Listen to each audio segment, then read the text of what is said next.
Indian agency RNAW जो है, research and analysis wing जो है, वो पाकिस्तान में खुले सांड की तरह फिर रही है और जो जी चाहता है अपने टारगेट को मारते हैं और कोई पकड़ने वाला और कोई रोकने वाला नहीं। हिंदुस्तानी एस्टैब्लिशमेंट जो है वो रियासी का जो हमला 9 जून को हुआ उसको बहुत सीरियसली लेती है कि ये जो हिंदुस्तान जंगल का कानून समझता और हिंदुत्व का जो माइंडसेट है कि किसी के मुल्क में किसी भी जगह पर घुस के किसी को भी मारा जा सकता है। इन्होंने कसम खाई थी कि हम पाकिस्तान से बदला लेंगे, पाकिस्तान कीमत चुकाएगा इस मिस एडवेंचर की, और वाकई शायद पाकिस्तान जो है वो कीमत चुका रहा है। ये 22वीं असैसिनेशन अटेम्प्ट बनती है।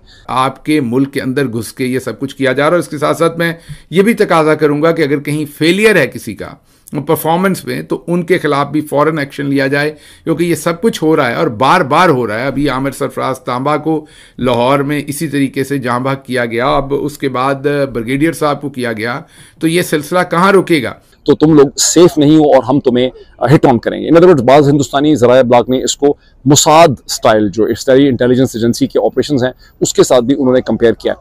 জয় হিন্দ বন্ধুরা, আমি দীপ আর আপনারা দেখছেন আপডেট ইন্ডিয়া বাংলা।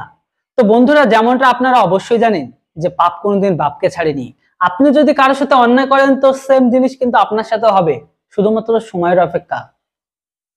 ঠিক এমন ঘটনায় কিন্তু ঘটছে লাগাতার পাকিস্তানের সাথে। হ্যাঁ, পাকিস্তানের রিটায়ার আমির হামজা, এই আমির হামজাকে আননোন গানম্যান দ্বারা ঠোকাই করেছে। আর এই ঠোকাইয়ের পর থেকে পাকিস্তানের ঘরের ভেতরে পাকিস্তানের পুরো দেশ সহ পাকিস্তানের সরকারের পা কাঁপছে। তাদের একটাই বক্তব্য, ভারত অনেক আগেই বলেছিল এর বদলা অবশ্যই নেবে।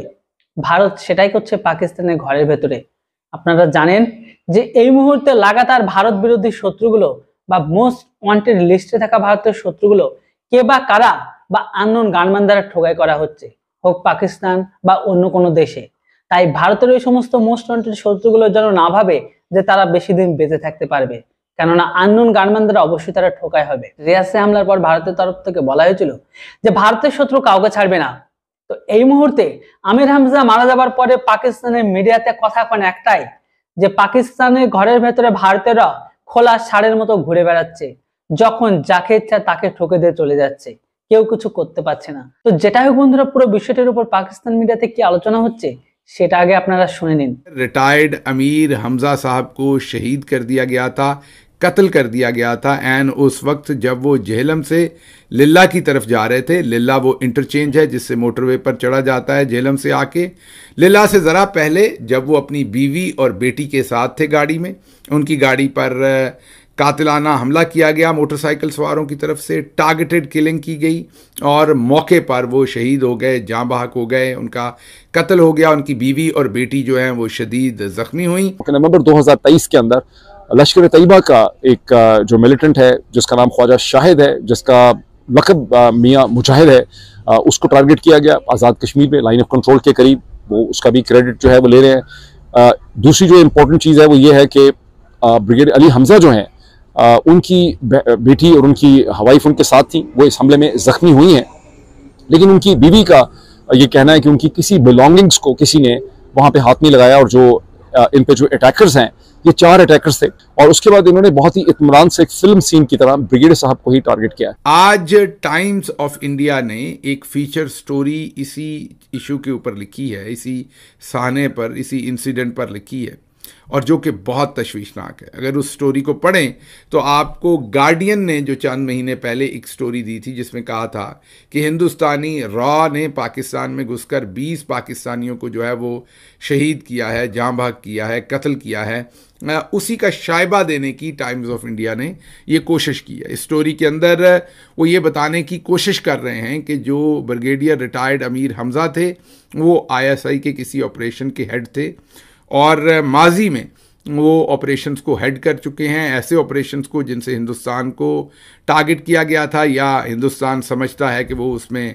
उनको नुकसान हुआ था। इसलिए ये स्टोरी सीधा नहीं कहती, डायरेक्टली वो इन दीज मैनी वर्ड्स नहीं कहते, लेकिन कहने का पूरी स्टोरी को आप पढ़ें तो उसमें से यही मतन निकलता है कि ये उसी चीज़ का शाखसाना है या उसी चीज़ की कंटिन्यूटी है जिसकी तरफ इशारा गार्डियन ने किया था कि हिंदुस्तान की जो असैसिनेशन अटेम्प्ट्स की एक सीरीज़ ऑफ असैसिनेशंस हो रही हैं, उस पर पाकिस्तानी इंटेलिजेंस ने एक काउंटर रिस्पॉन्स उन्होंने दिया हो हिंदुस्तानी इंटेलिजेंस को ये मैसेज देने के लिए कि आप हमें इतना ज़्यादा कमज़ोर ना समझें, और अगर अभी तक हमने रिस्पॉन्ड नहीं किया तो आप ये ना समझें इसको आप हमारा एक आप हमारी एक इसको कि हमारा आप टॉलरेंस समझें, इसको ये ना समझें कि हमारे पास कैपेसिटी इश्यूज नहीं है रिस्पॉन्ड करने के लिए। और ये एक तरह से रिस्पॉन्स दिया गया है। और हिंदुस्तानी जो सीरीज ऑफ अटैक्स हुए हैं 2.25 बरस में, जिसमें से अब ये 22वां या 23वां जो है, ये इनफैक्ट 23rd बन जाएगा उस हिसाब से, ये जो 23rd बन जाएगा, ये मेरा ख्याल है 22nd बन जाएगा, ये जो इस हिसाब से हमले हैं, ये एक इंडिपेंडेंट उनका प्रोजेक्ट चल रहा है इंडियन इंटेलिजेंस का।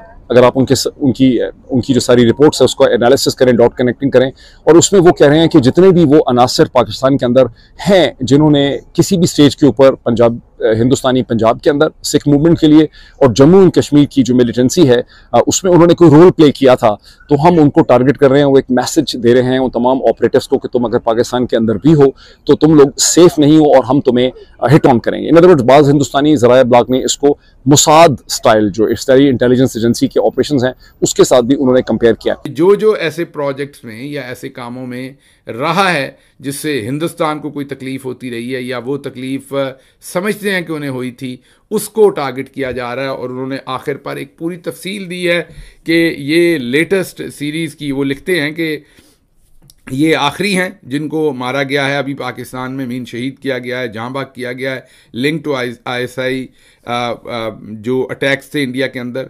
इससे पहले वो कहते हैं कि आमिर सरफराज जो ISI के बड़े करीबी समझे जाते थे और हैवीली प्रोटेक्टेड थे। Unidentified man also gun down Adnan Ahmad, Abu Hanzala के नाम से मशहूर थे। वो टॉप रैंकिंग लश्कर तैयबा के कमांडर थे और उन्होंने भी हिंदुस्तान पर, ये हिंदुस्तान का अखबार लिख रहा है कि माजी में अटैक किए हुए थे। दिसंबर 2023 के अंदर अदनान अहमद, जिनका लक़ब अबू हंजाला था, जो बताया जाता है कि लश्कर तैयबा के लीडर रहे हैं, उनका भी जम्मू एंड कश्मीर की मिलिटेंसी से ताल्लुक था, उन्हें कराची में टारगेट किया गया। इसी तरह वो कहते हैं कराची में भी जैश मोहम्मद के शाहिद लतीफ़ जो चीफ हैंडलर थे फ़िदायीन स्क्वाड के, और जो पठानकोट एयरबेस के ऊपर हमला हुआ था उसमें वो कहते हैं कि वो मुलव्वस थे। उनको भी अनआइडेंटिफाइड असैसिन्स जो थे, इन्होंने सियालकोट के अंदर उनको भी जो है वो जहां बग किया था, शहीद किया था। अक्टूबर 2023 के अंदर सियालकोट में शाहिद लतीफ़ को टारगेट किया गया, जिनके बारे में कहा जाता है कि वो भी लश्कर तैयबा से थे, और उनके ऊपर इल्ज़ाम हिंदुस्तानी ज़राए ब्लॉग के हवाले से ये था कि जो पठानकोट पे एयरबेस पे हमला हुआ था जनवरी 2016 में, वो उसमें उनकी कोऑर्डिनेशन थी, उसमें वो मुलव्वस थे या उसको वो हेड करते रहे। ऐसे तो कोई भी रेसिप्रोकेट कर सकता है, पाकिस्तान भी रेसिप्रोकेट कर सकता है, लेकिन ये लार्जर पीस और लार्जर जो एक खित्ते की एक ओवरऑल सूरत हाल है, इसको ख़राब कर।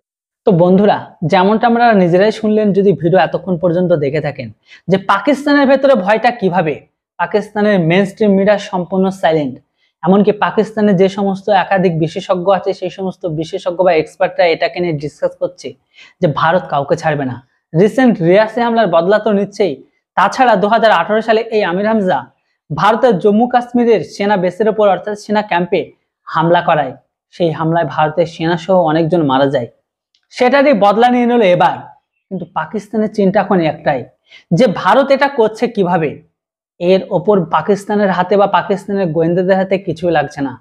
আননোন গানম্যান আসছে, ঠুকছে, আবার ভূতের মতো গায়েব হয়ে যাচ্ছে। এই সবকিছুকে দেখে পাকিস্তানের চিন্তা যেন দিন দিন বেড়ে যাচ্ছে। যেটা হোক বন্ধুরা, আমিও জানি না এর পিছনে কে বা কার হাত রয়েছে, তবে এখানে সব থেকে আনন্দের বিষয় এটাই যে সবগুলো কিন্তু ভারতের শত্রু মারা যাচ্ছে। তাই এই মুহূর্তে ভারত বিরোধিতাকারী বা ভারতের যারা ক্ষতি করেছেন তারা সাবধানে থাকুন, বিশেষ করে আননোন গানম্যানদের জন্য। কে জানে আপনি যদি এই ভিডিওটি দেখে থাকেন আর আপনি যদি ভারতের সেই লিস্টে থাকেন, তাহলে হয়তো এর পরের নাম্বার আপনারা আসতে পারে। যেটা হোক বন্ধুরা, পুরো খবরটি শুনে আপনারা কতটা আনন্দিত অবশ্যই কমেন্ট বক্সে লিখে জানান। চ্যানেলটিতে নতুন হলে সাবস্ক্রাইব করুন আর ভিডিওটি ভালো লাগলে অবশ্যই লাইক করুন। Thanks for watching. জয় হিন্দ, বন্দে মাতরম।